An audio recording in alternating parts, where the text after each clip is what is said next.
Good afternoon. My name is Pastor Chris Wallace, and I am lead pastor of Ellsworth Wesleyan Church, and had the honor of being Bob's pastor for over 15 years. I am honored today to be given the opportunity to share a few moments with you regarding my love and appreciation for Bob. Jenny, you and Bob were such an encouragement and an influence in my life and in the life of my family over these past 20 years.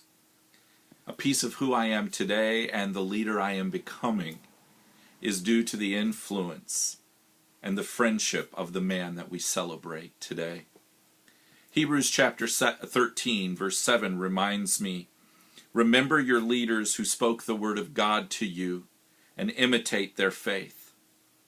Today I remember one of the leaders of my life, and imitating his faith was a beautiful and easy process.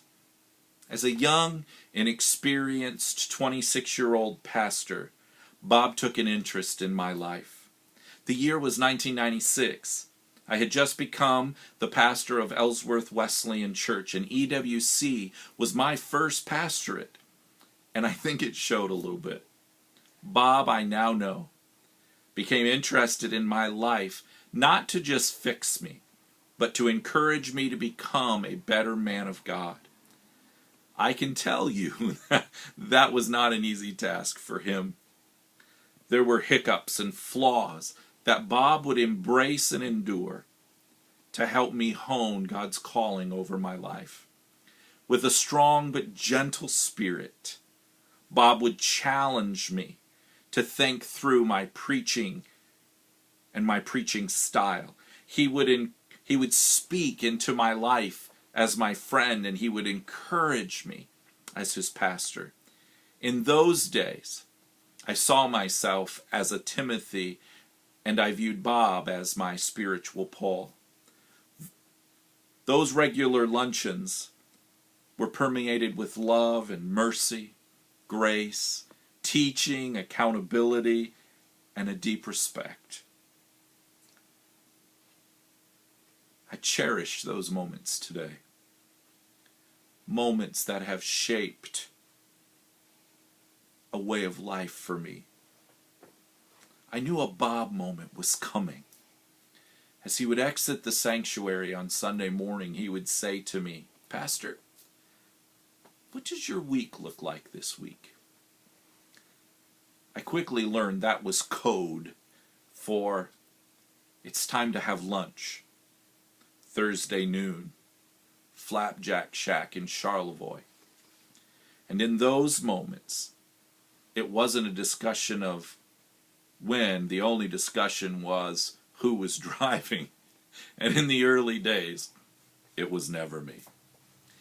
Towards the end, it was my great privilege.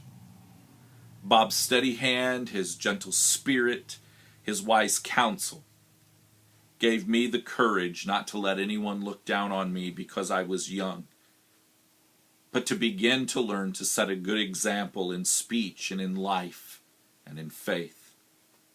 Keith Anderson, in a book called Spiritual Mentoring, wrote, "Education of the heart requires a mentorship of the heart, a relationship with a teacher of life who is able to convey what was learned from the teacher's own faithful mentor, a way of life that was formed, not merely instruction, that was given." That was Bob's life and his impact over me. It was a way of life that was formed. It wasn't just instruction given. Today I consider myself a very blessed individual. And I am a better person, I am a better man, I am a better pastor for having Bob as a great influence in my life.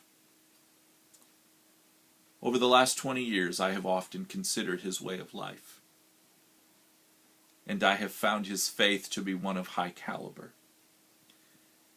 And it has been a joy for me over the years to imitate his faith.